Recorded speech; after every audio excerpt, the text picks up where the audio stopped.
नमस्कार दोस्तों, आशा करता हूँ आप सब अच्छे होंगे और आगामी सीटेट एग्ज़ाम जो कि 14 दिसंबर के लिए प्रस्तावित है, इसकी तैयारी अच्छे से कर रहे होंगे। आज का वीडियो हिंदी टैग वर्ड से होने वाला है, जिसमें हमने पेपर 1 और पेपर 2 दोनों के लिए टैग वर्ड्स को इंक्लूड किया है। ये टैग वर्ड पेपर 1 और पेपर 2 दोनों के PYQs को एनालिसिस करके बनाए गए हैं, जिससे ये बहुत ज़्यादा उपयोगी हो गए।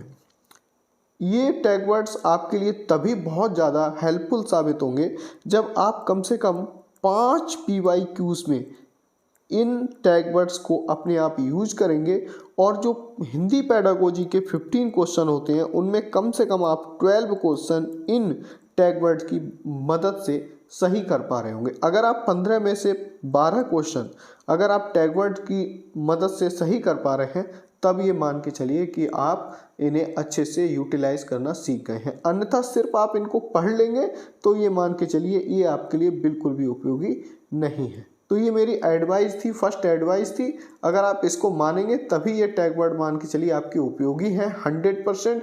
अन्यथा आप 4-6 क्वेश्चन ही सही से कर पाएंगे इन टैग वर्ड्स की मदद से। तो अच्छे से 100 मतलब जो 15 क्वेश्चन पेडागोजी के आते हैं, मैं फिर से कह रहा हूँ, और 15/15 क्वेश्चन अगर सही करने हैं इन टैग वर्ड की मदद से, तो आप कम से कम 5 PYQs यानी कि पिछले वर्ष के क्वेश्चन पेपर चाहे सीटेट की वेबसाइट से डाउनलोड कर लीजिए या कोई पतली सी बुक ले लीजिए जिसमें 10-12 PYQs सॉल्यूशन सहित दिए हों। वहाँ आप अप्लाई करके अपना स्कोर चेक करिए और फिर आप अच्छे से यूटिलाइज करना सीख जाएंगे और बहुत आसानी से सीटेट पास कर पाएंगे। तो चलिए आज के टैग वर्ड्स देखते हैं। पहले हम हिंदी के पॉजिटिव टैग वर्ड्स देखेंगे, यानी कि कौन सा सही है। अगर प्रश्न में पूछा जाता है कौन सा सही है, ठीक है, और कौन से कीवर्ड्स जो पॉजिटिव हैं जिनके सही होने की संभावना अधिक होती है और जिनकी वजह से हम आंसर्स को एलिमिनेट कर पाएंगे। क्या कर पाएंगे? एलिमिनेट्स कर पाएंगे। तो इनकी मदद से हम, ठीक है, आंसर्स को भी क्या कर पाएंगे? एलिमिनेट कर पाएंगे, सही आंसर को फाइंड आउट कर पाएंगे। तो पहला जो टैग वर्ड है पॉजिटिव वो है भाषा प्रयोग के अवसर, ठीक है, यानी कि भाषा प्रयोग के लिए बच्चे को उचित अवसर प्रदान करना, एक्सपोजर प्रदान करना, ठीक है। बच्चे को मातृभाषा में शिक्षा या जो उसकी स्थानीय भाषा होगी, ठीक है, यहाँ पे मातृभाषा के साथ साथ स्थानीय भाषा भी कर सकते हैं, उसके साथ हमें प्रयोग करना है। शिक्षक अपनी भाषा में बात ना करके बच्चे की भाषा में बात करके हम उसे सिखाने का प्रयास करेंगे। पढ़ना जो है, पढ़ना यानी कि रीडिंग सिर्फ रीडिंग भर नहीं है, बल्कि अर्थ समझना, यानी कि रीडिंग विद अंडरस्टैंडिंग होनी चाहिए, ठीक है, अंडरस्टैंडिंग। ध्यान रखना, इस शब्द को बहुत ध्यान रखना अंग्रेजी में कि अंडरस्टैंडिंग के साथ आपको पढ़ना है। मतलब बच्चा अंडरस्टैंडिंग के साथ जो पढ़ रहा है कि उसके लिए वो समझ भी रहा हो। भाषा अर्जन यानी कि भाषा का ज्ञान बच्चे के लिए सहज तौर पर, ठीक है, सीखना है, स्वाभाविक तौर पर, और बच्चे के लिए विद्यालय से पूर्व भी भाषा का ज्ञान होता है, ठीक है। ऐसा नहीं है जो बच्चा आता है तो वो कोरिसलेट होता है। कोरिसलेट मैंने पिछले वीडियो में बताया है नेगेटिव कीवर्ड है, तो वो गलत होगा। बच्चा जब अपने विद्यालय आता है तो अपने परिवेश से या अपने समाज से, घर से कुछ ना कुछ भाषा जरूर सीखता है। वो लिखना नहीं जानता है लेकिन वो बोलना जानता है, वो पढ़ना नहीं जानता है लेकिन वो बोलना जानता है। तो बोल रहा है इसका मतलब वो भाषा को तो जानता है, ठीक है। आकलन के लिए सबसे बढ़िया हिंदी में तरीका है पोर्टफोलियो या रचनात्मक आकलन, ठीक है, आगे हम बात करेंगे।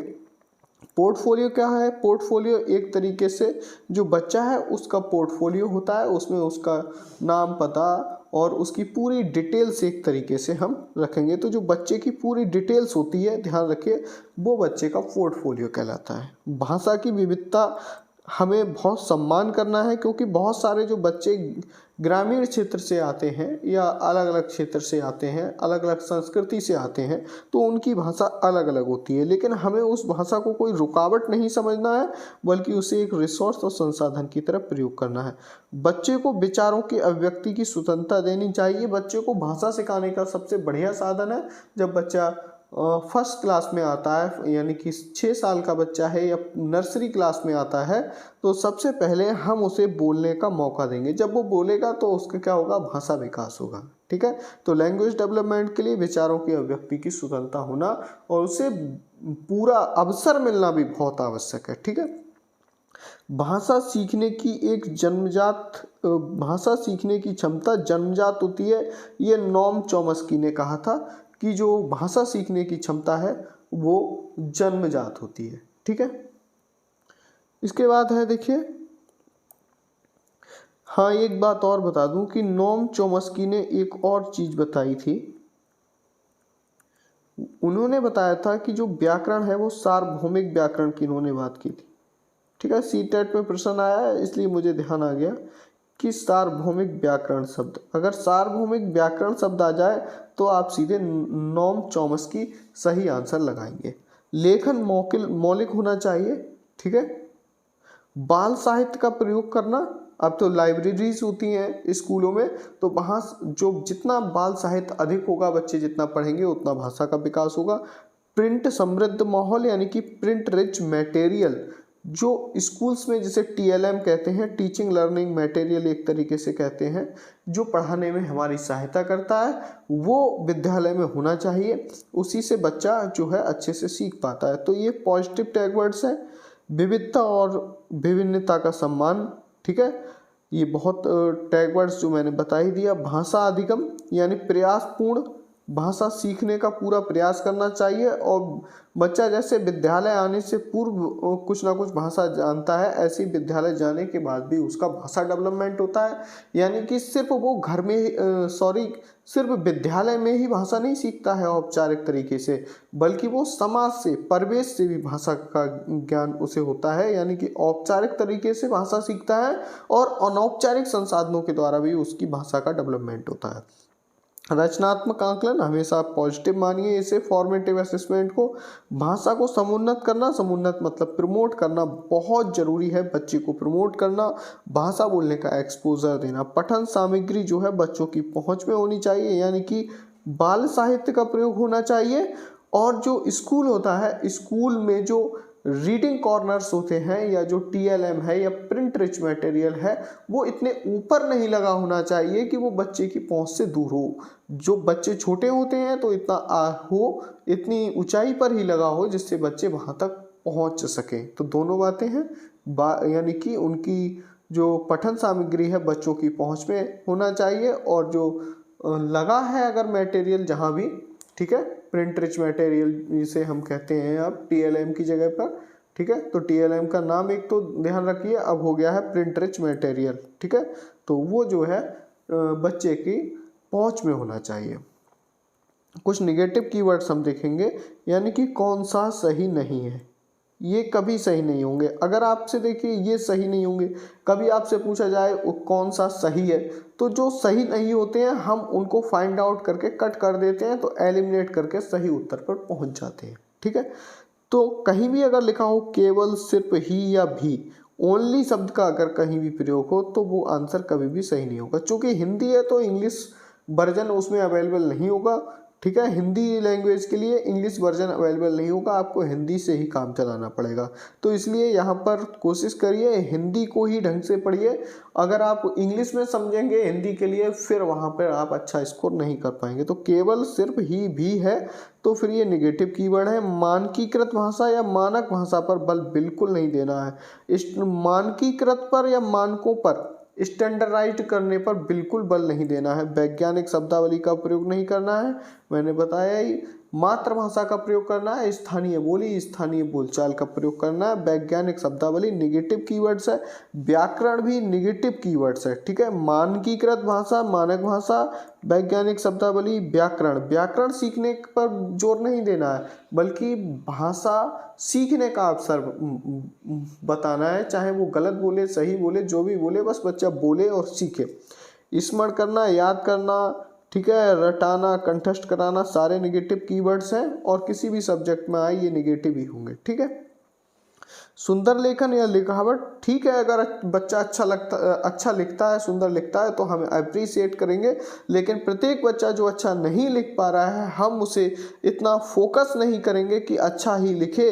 यानी जो बच्चा अच्छा लिख रहा है हम ये नहीं मान के चलेंगे वही भाषा अच्छे से समझ रहा है। ठीक है, तो भाषा विकास में सुंदर लेखन हो ये हो सकता है, अच्छी बात है, लेकिन जरूरी नहीं है। ठीक है, पाठ्य पुस्तक पर बल देना नहीं, क्योंकि हमारी बाल केंद्रित शिक्षा है, तो पाठ्य पुस्तक या शिक्षक केंद्रित पर हमें बल नहीं देना है। मातृभाषा को अनदेखा करना बिल्कुल गलत है, स्थानीय भाषा या मातृभाषा को अनदेखा करना। इसके बाद है देखिए काव्यात्मक भाषा का प्रयोग, हाँ कर सकते हैं हम बच्चों को कुछ ना कुछ, जैसे शुरुआत में ही हम पोएम्स याद करते हैं बच्चे, हाँ कर सकते हैं, बट ये नेसेसरी नहीं है, जरूरी नहीं है कि काव्यात्मक भाषा ही करें, कहानियाँ भी, स्टोरी टेलिंग्स भी कर सकते हैं। ठीक है, ये बच्चों की तुलना, एक दूसरे से बच्चों की तुलना नहीं करनी है, ये नेगेटिव कीवर्ड से बहुत बार प्रयोग होगा, सीडीपी में भी, हिंदी में भी, मैथ में भी। तो यहाँ पे ध्यान रखना, एक दूसरे बच्चे की तुलना नहीं करनी है, क्योंकि प्रत्येक बच्चे की नहीं बल्कि प्रत्येक व्यक्ति की अपनी अपनी क्षमताएं अलग अलग होती हैं। प्रत्येक बच्चा अलग अलग संस्कृति, परिवेश, माहौल से आता है, इसलिए हमें किसी से किसी का कंपैरिजन नहीं करना है। ये नेगेटिव कीवर्ड है। मानकीकृत परीक्षण भी नेगेटिव है, और किसी भी तरीके का परीक्षण, ठीक है, किसी भी तरीके का परीक्षण हो, चाहे शस्त्र परीक्षा हो, ठीक है, चाहे शस्त्र परीक्षा हो, चाहे कोई सी वार्षिक परीक्षा हो, ठीक है, ये सारे के सारे क्या है, नेगेटिव कीवर्ड हैं। सिर्फ दो चीज़ें पॉजिटिव हैं, एक रचनात्मक आकलन, ठीक है, रचनात्मक आकलन, और एक सीसीई यानी कि सतत एवं व्यापक मूल्यांकन, ठीक है, कॉन्टिन्यूस एंड कॉम्प्रहेंसिव इवैल्यूएशन। बस दो ही पॉजिटिव हैं, बाकी सब किसी भी तरीके की परीक्षा क्या है, नेगेटिव है, नेगेटिव कीवर्ड होगा। औपचारिक भाषा पर बल नहीं देना है, मैंने पहले ही बताया था। ठीक है, औपचारिक भाषा यानी कि जो लिखने पढ़ने की जो भाषा होती है, एक बहुत अच्छी सी भाषा होती है, जैसे लेटर लिखने का अलग पैटर्न होता है, ऐसे ही बोलने का, बस उसे एक्सपोजर देना है, वो अपनी भाषा में बोले, अपनी भाषा में बात करे, अपनी क्षेत्रीय भाषा में बात करता है, बहुत अच्छी बात है। ठीक है, तो औपचारिक भाषा पर बल देना नेगेटिव कीवर्ड है। उच्च स्तरीय चिंतन बिल्कुल, क्योंकि ये हायर स्टडी की बात है, तो चिंतन सामान्य तौर पर जैसे जैसे जीन प्याजे कहते हैं बच्चा विकास करेगा, आपको पता है, ठीक है, वैसे वैसे उसका चिंतन लेवल जो है, तर्क लेवल बढ़ता जाएगा। ठीक है, बच्चा एक निष्क्रिय प्राप्त करता है यानी कि इनएक्टिव रिसीवर है, तो ये बिल्कुल गलत है कि बच्चा जो है ज्ञान का इनएक्टिव रिसीवर है, तो इनएक्टिव रिसीवर नहीं है। ठीक है, क्योंकि ध्यान रखिए अगर बच्चा नहीं सीख रहा है तो इसमें जिम्मेदारी बच्चे की तय नहीं होती है। यहाँ पर आप अच्छे से समझ लीजिए, यहाँ पे जिम्मेदारी किसकी तय होती है, टीचर्स रेस्पॉन्सिबल है इस बात के लिए कि बच्चा अच्छे से क्यों नहीं सीख पा रहा है। तो यहाँ पर कभी भी कोई भी बच्चा इनएक्टिव रिसीवर नहीं होगा। ठीक है, आशा करता हूँ वीडियो अच्छा लगा होगा, लेकिन मेरी फिर से एडवाइस है, ये सारे टैग वर्ड्स किसी भी वीडियो के तभी वर्क अच्छे से करेंगे जब आप खुद से इनके लिए 4-5 PYQs में ही अप्लाई करेंगे। ठीक है, तो चलिए मिलते हैं नेक्स्ट वीडियो में, तब तक के लिए जय हिंद, वंदे मातरम।